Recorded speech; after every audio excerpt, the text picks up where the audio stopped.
if we can get people in a better place more days. Not rah-rah, not Ferris Bueller's Day Off, not a happy hour. I'm not talking about that, not woo-woo, right? Just getting better, be kinder, more optimistic, nicer, more collaborative. Do you think outcomes improve? And everyone says yes.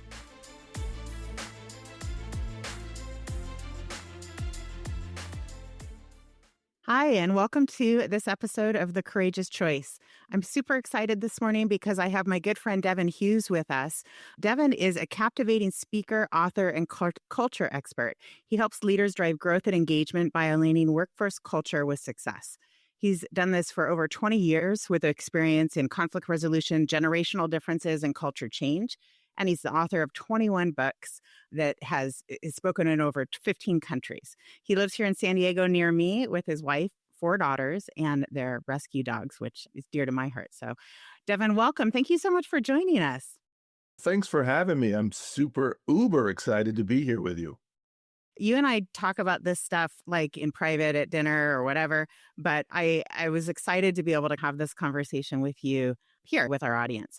One of the things that we're talking about is courage. This is about the courageous choice. And I know that you've had many iterations within your career where you could probably talk about courage and reflect on points of courage. But I'd love to maybe start with, what was the most courageous choice you've ever made? Yeah. In a professional sense, I think it was going out to be an entrepreneur. Because like most of us, I had the standard script. You go to college, you do the internship, you get a job, you try to get promoted, you do that song and dance, which is great. And then I got to an inflection point, and maybe not unlike a lot of people, I'm like, is this it? I got more juice in the berry. Do I have to settle?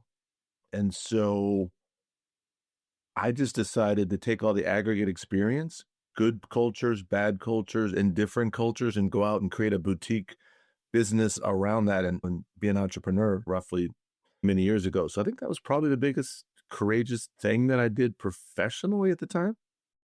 Yeah, and going on your own, you weren't in like HR specifically. You came up through sales, is that right? Yeah, I was on the commercial side. So I never worked in HR, although I partnered with HR, which is why I have a strong affinity towards it, because I worked in organizations, and I'm generalizing here a bit, where often HR was sitting at the kids' table. They weren't really a partner. There was no budget, no resources. The only time we used HR is when we didn't want to handle it ourselves, when we had layoffs or the hard conversations or the manager didn't really want to do it. Then we brought in HR like the cavalry. And I'm like, did HR really get into it all the years to just do that, to be the, eh? At the time, unbeknownst to me, I thought there was a lot of value in partnering in HR. And so when I came on the other side, it was natural for me. And so that's why there's a natural affinity in me, why I'm so fascinated with the space. You and I connected at different, whether it's SHRM or other HR events, et cetera. Yeah. Okay, well, I'm going to go there. You said on the professional side, the most courageous choice you ever made was to go out on your own. What would you answer if you were answering on the personal side? Yeah, I think on the personal side, it was a lot of choices. For example, you heard my bio and I've written a few books. Most people don't know that I'm neurodiverse, that I couldn't read until I was in barely 5th or 6th grade. So I was in special ed, literally special ed. And so writing a book was really hard, and a lot of demons coming out, and self-doubt and shame and catharsis and all the stuff, trauma that I had as a kid. And then when I got on the other side, it was amazing, but there's a lot of baggage and trauma in my story. So I think being comfortable with that was, I would say, on the personal side, one of my most courageous things. That's super courageous. Thanks for sharing that. I was in the audience when you were being one of the keynotes and sharing your story in regards to that and what people don't know, right? We kind of make assumptions about people, and we put them in a box, and we see success or not success or whatever we see, and then make a bunch of assumptions. When you think about leadership today, and that's really your expertise, you're helping organizations build leaders, have effective leadership. Obviously, leaders are driving culture. What are some of the trends or things that you're thinking about when it comes to leadership courage today? Yes. Whether you have 1 year in leadership or 40, you have not led in the current environment. Right. So I don't care how many certifications, how many classes, how many graduate degrees You have. You got to be a student again. And so I'm constantly learning and evolving and twisting. And then again, regardless of where you sit, there's a lot of uncertainty and ambiguity. And so to answer your question specifically, I think one of the challenges right now is we got 4 to 5 generations in the workforce. I grew up in an era when my iPad was a typewriter. My mobile phone was a payphone. My first Zoom call was the Brady Bunch. When TV dinners were apropos, when we roller skated, and I'm dating myself, and when we went to the mall and hung out. That's my era. But then we have other people who are digital natives who came out of the womb and mom and dad handed them a smartphone. And there's no judgment in that statement other than we had very different experiences when we're all trying to coalesce in a workforce with racial and social justice and economic and uncertainty and all the other stuff that's going on in the world. And at the end of the day, we're trying to figure out how we create an environment where people can thrive, belong, etc., and drive outcome. So all that to say, from a leadership standpoint, how do you get human beings to coalesce in the time of uncertainty? Where if you look at the Gallup data, I just was looking at the other day about the state of the work report from Gallup 2025. It was like roughly that only 31 to 32% of employees right now are engaged at work. It's kind of devastating, actually. Yeah. Yeah. So think about that. Wherever you're listening to this right now, just imagine out of the 100 people who come to work today, only 32 of them are actively engaged. And to your point around the different generations and the different perspectives, it's not so much, we're not talking about it because of people's age. We're talking about it because the different perspectives. And where I've seen things happen is we make assumptions, right? We make assumptions that people have the same starting point or perspective that we have. And that's super dangerous just because of those really distinct differences in how we were raised, our backgrounds. We COVID experience, where people were at in your life. What does belonging mean to you? There was I think it was I don't know if it was it was Gartner. There was a Gartner study that talked about 4 trends of tension that you're seeing across organizations. Trust going both ways. The idea of productivity versus burnout. What's sustainable? Flexibility. What does that mean? And I just think that we make assumptions even for solutions, right? That to your point about there's no playbook for today. So if you were a successful leader, if you were a company that had a really amazing culture going into 2020, like it's different today. So if you haven't been intentional about that assessment and then enrolling your leaders and your teams in that co-creation of the today and the future, I think you're missing it because it's dangerous to make those assumptions. I don't know if you're helping organizations with that kind of work as well. Yeah, no, absolutely. And I totally agree, right? Culture ebbs and flows just like any relationship. I'll give an example to be personal. I've been married, it'll be 28 years. Congratulations. That's all. Your wife is amazing too, just so you know. Thank you. I appreciate that. But I'm I'm sure you not the already knew. same. I like to think so. And, not just to personalize it, but even in a relationship, I'm not the same cat I was 28 years ago, 5 years ago. We're constantly working on our relationship. Things change. We had kids. Now they're older kids, ebbs and flows. So I say that in terms of intentionality. Like you're saying, the world changes, the culture changes, everything changes. So how do you adapt? How do you pivot? What conversations do you have? Are really meaningful. And I love what you said about co-creation. I think that's where a lot of people miss the mark. If it's just from the ivory tower, top down, then it feels autocratic, right? And so the culture is from sideways, front door, back door, all of the above. When people have their fingerprints on the culture, because I find that every human being, this is based on my work and research, that every human being wants the same 3 things at work. Those 3 things are, we want to be seen, heard, and valued.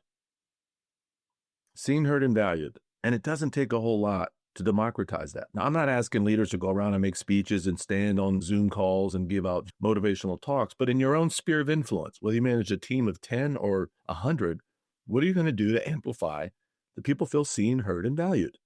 Right? How do you appreciate people? Do you give people a voice? Do you do all the talking? Are you the smartest person in every room? How do you democratize that? How do you how do you invest in the personal development? And things like that, again, which is intuitive to maybe you and I, is not so intuitive to everyone else. And sometimes just hold the mirror up and reminding people that it's not about you, it's about them. And then there's an opportunity here to create a better culture where people actually feel like they matter. Yeah, 100%. The other lens that I'm seeing happen is if we try to lean in on that feeling, because those things that people want go to feelings, which are super important. But I've seen it a little misplaced sometimes if we weigh too heavy on that without the other side, which is around that personal accountability. People can feel seen and heard when they have the opportunity to contribute and they're expected to contribute and their contributions are recognized. I mean, we both have kids and we both have kids that have dealt with different things. And I learned that sometimes helping isn't helping, right? Actually teaching and letting my daughter go through her own experiences and build her own confidence in doing so. And then being that witness with her on that journey of accomplishment was actually seeing her in a more powerful way than me kind of rah-rahing as we went, if that makes sense. So I've been thinking a lot about those parallels between parenting and effective leadership in today's world. Not to use a crude analogy, but there's a lot of things we know to be true, but we don't do. It's hard as a parent sometimes. I can't go to the gym for my child. I can buy him the workout clothes. I can get him the gym membership and I got to motivate him. But part of life is you got to do the work. And sometimes it's murky and it's uncomfortable and there's tension. But at the end of the day, to get to the other side, sometimes I can't do the walk for you. I can coach you and I can inspire you. So in that way, I think the parallel to leadership is, and I'll be brutally honest, I think sometimes leaders think that culture is perks, parties, and pizza, right? So we'll just have Taco Tuesday, the food truck, the t-shirt, the raw stuff. And that's okay. But at the end of the day, we don't have that every day. And the nuts and bolts of it is what we do day to day, how we show up for each other day to day. And I love what you said about accountability, because too often I think accountability is framed like it's to you. Accountability is for you, right? You want to be in a place where people are accountable, right? And again, framing that, coaching that, and doing all of that and showing up, and that starts with the leader themselves. 100%. And just like our kids, they learn more from what we do than what we say. Your daughter's watching you go to the gym, and that's probably more powerful than you telling her 100 times to go to the gym, or right? So it's that interesting modeling, walking the walk thing. So you shared a little bit about your courageous choices. And one of the things that we talk about is that feeling of fear or scared or excited, whatever those feelings are that lead up to before you did it. Can you tune in to the feelings that you might have been feeling the first time you shared publicly about your neurodiversity and share what that felt like to you and what made you decide to do it anyway? Yeah. The first time I did it, I didn't realize that I had been compartmentalizing that, burying it. Like it's almost like I put it in a suitcase and put it in a closet. So the first time that I did it, I got teary-eyed, a little scared. I was pretty emotional, I guess is what I'm saying. And then I was like, wow, I didn't realize, it just kind of hit me from nowhere because avoiding it didn't go away. And then I realized that just because you carry it well doesn't mean it's not heavy. Ooh, that's big, Devin. It was huge for me. I was like, wow, okay. So I had to lean into that a little bit and put Humpty Dumpty back together because there was some unmet trauma there that I'm like, okay, just because I'm an adult now doesn't mean that I don't have some challenges that I have to deal with. So I did it. And the fortunate thing for me, because I think sometimes we're our harshest critics. We beat ourselves up, right? And so at first I was a little bit embarrassed and I'm like, oh my God, I'm crying, this is awkward. But then I had a couple people come up to me shortly after, and you've done talks, and you don't need 100 people, but I had one or two people come up, go, that was amazing. Thank you for humanizing that. Thank you for leaning into that and making vulnerability okay. And I was like, oh, all right, okay. Because I felt better, but then it was in that space sometimes, that gap or that chasm between what you think and where you are. And so a couple of different validations, and then I leaned into the work, and then I was like, okay, so it's not just me. That maybe if we made work so sterile, maybe we made more life so sterile and scripted that I want to write about and speak about and research about the things that we don't talk about, that we all feel, but sometimes we don't put sunshine. And I'm rambling, but I'm often reminded of my mother. She often said to me, now my mother was not formally educated. She just had a high school degree. But she had some of this wisdom that you can only get on a front porch, like a motherly type wisdom. And I remember her saying that sunshine is the best disinfectant. Ooh, bring it out of the Right? dark, right? Yeah. Yeah. And I was like, okay, mama, here we go. We're going to put some sunshine on this. And we're going to clean it up. And so because of that, It's been my mission to constantly put myself in situations to not hide from it, lean into the work. And what I found by doing that, I come out the other side so much better, so much evolved. Wow. So And you're having impact and helping others in that journey, which is really powerful too. Pretty incredible. Thank you for sharing that. I think your mom's advice is well taken. Bring those things out into light. And that's part of what bringing in you or anyone externally, sometimes we see things that are maybe in the dark or under the rug or whatever that we all just keep walking by in an organization because we've become used to it and we forgot that there wasn't supposed to be that pile under the rug. And so helping organizations navigate that. Is there any story you'd like to share about an organization where you've really helped drive either courage or effective leadership within their organization? there's been a couple of situations that I think I'm really proud about. And I will say that the work is heavy. If you're doing the work, it's going to be heavy. But a couple things that really, really come to mind. I think too often with leaders, I think, and again, this is my anecdote for me. I tell people instead of trying to boil the ocean, boil a pot of water. Start with yourself. Start with your sphere of influence. I'm not asking you in the whole organization to change everything because that's not how change works. You want to show up, you want to change things, change how you show up in it. First of all, that. And then share that journey with your team. Be vulnerable. Hey, I want to be a better version of me as we support the rest of 2025 or whatever. I'm going to be working on some things. And then lay it out because that clearly creates a space for other people to do the same. It just starts real conversations so we don't have to play Kate pretend. So because of that, in terms of anecdote stories, I've landed in some amazing places that I never thought I would be. And one of those venues has been the ability to work with school districts. I'm not a former educator, never taught, never principal, never drove a bus. But school districts have cultures and they have people. And unlike corporations, they don't have the budget and the resources and all the other things. So regardless, I ended up in a lot of school districts and I found that work really meaningful because what I find is that if I can light up or help light up bus drivers, people in the cafeteria, paraprofessionals, teachers, guess what? It trickles down to the kids. And if the kids feel connected and valued and heard, guess what? And I've got a couple different stories. Kids start coming to school. Behavior issues stop. Test scores go up. Parents get more involved. And I've done a lot of corporate stuff, but the meaningful stuff that really resonates and I think about is some of the work I've done with school districts. Because I'm like, wow, we're actually transforming lives here, but we're doing it because teachers are showing up just a little bit more engaged. And the kids pick it up like a Wi-Fi signal. I matter. This work matters and I can do better. The theme I'm hearing in your stories, both with leadership and in this work, is really the ripple effect, right? Mm. The having that impact with one person and then them changing. And by default, people are going to change around them. The system is going to start to shift. And I can't think of anything more impactful than doing that in schools, helping children, engage differently and see themselves differently. And then obviously that the impact that they'll have as throughout their lives as they grow. Pretty incredible. You said there were a couple. Is there another one you're thinking of? Yeah. And if I may, I'm just going to go off on a little bit of a tangent. Like just this week, I had an opportunity to do 2 keynotes at the Boys and Girls Club Leadership National Conference. So fun. I love the Boys and Girls Club. Yeah, they reached out and had an opportunity and it came full circle for me, Jamie, because I was a club kid. I was too. But I didn't really, it's not top of mind. Is this part of your narrative or your story? And then I came full circle. So I had an opportunity this week to spend an opportunity in a room with folks who run those clubs from all over the country.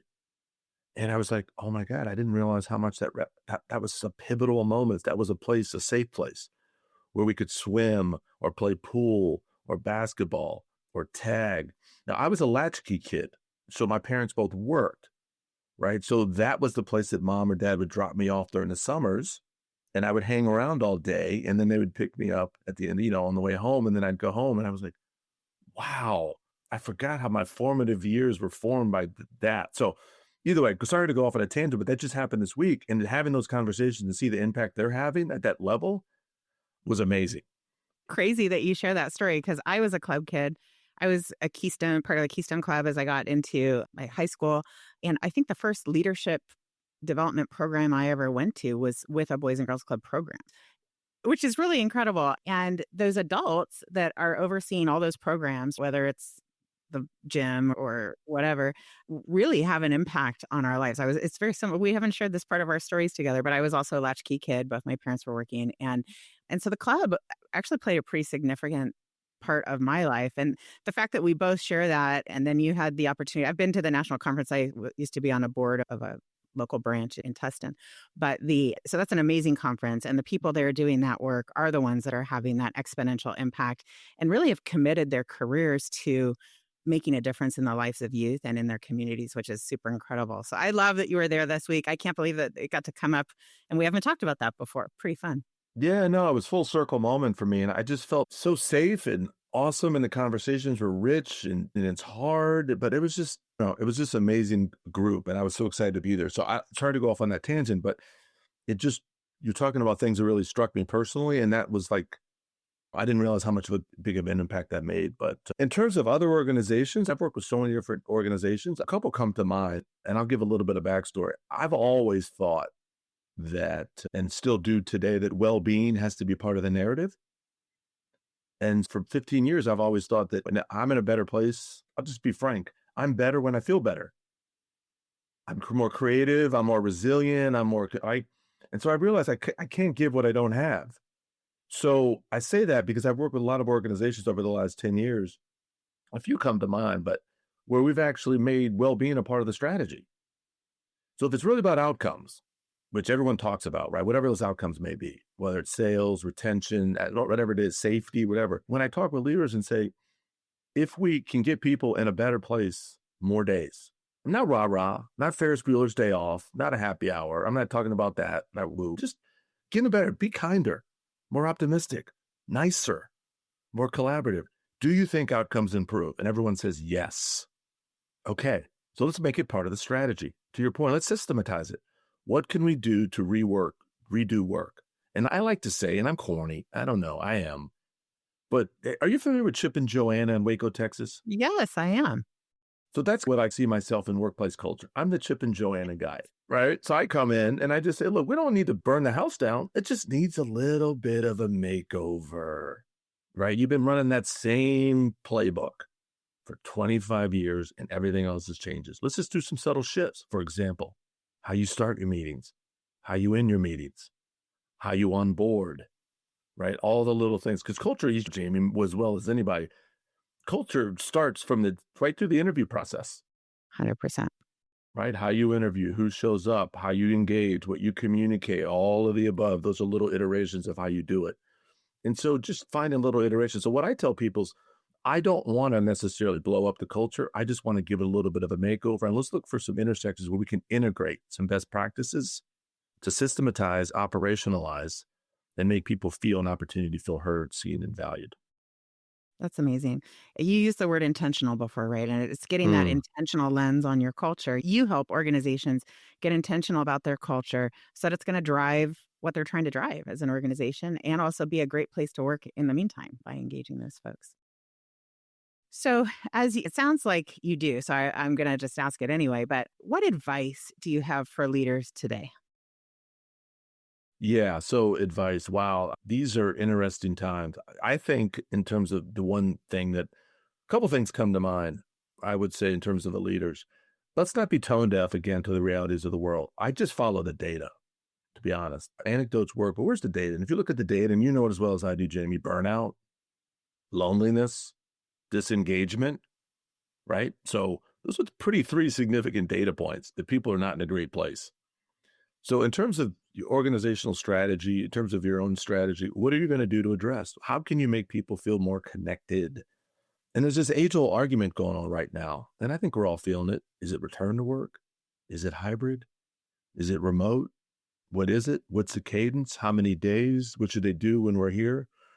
And again, I think in terms of what you should do as a leader, you don't have to figure it all out. You have resources available. You have people like you, Jamie, that can tap in expertise. You don't have to be a lone soldier on this, but you do have to become a student. And I would argue in terms of the one thing that you can do amongst all the uncertainty is take care of yourself, and so you can take care of your people. The other thing I would say is celebrate wins. One of our greatest addictions in the new normal is talking about all our problems. If you're not talking about the things that are winning or things that are successful, it's like winning doesn't happen here.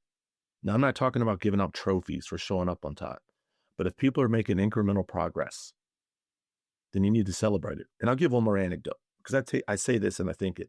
If we had kids, which we do, but say we had small kids and they were struggling in school and they were getting the equivalent of 70s, 72 in arithmetic, and coming home every night just upset, sideways, feeling less than. Well, if our child came home and went from a 72 to a 78, would we celebrate it? 100%. Yes, of course we would, because it's progress. But too often we don't do that at work. And if you don't celebrate progress, it's really hard on the brain to continue to evolve. When we win, it fires off dopamine in the brain. It makes us feel better. We'll create more opportunities where you can get dopamine, feeling like people, there's an opportunity. Because too often it's either hero or zero. And that's really hard on humans. I love that. And to your point about hybrid and remote and those things, we're not always in front of people for the day-to-day. I used to manage by like popping into people's offices, and we're not doing that anymore. So I'm having to come up with new ways to do it. I had my team here yesterday, and I kind of went old school. There's some green marbles on the desk behind me, and there's a container, and for certain things that we're trying to measure, every time it happens, we're putting the marble in the jar and going to do something fun when we get it. And I actually created that because I'm super forward looking. I'm wired for process improvement. But the negative side of that is that sometimes I forget to acknowledge that incremental progress or those wins. I literally just did that yesterday, and it's to help me visually take a pause and just acknowledge that in a virtual hybrid type working team. So anyway, I love that. Devin, thank you so much for joining us today. I really appreciate it. Maybe we'll do it again sometime because I know you have a lot to share. You're always working on a new book and have great stories. So thank you for joining us and for your candor and for being so vulnerable, transparent, and inspirational. I appreciate it. No, thanks for having me. This is fantastic. Thanks, Devin.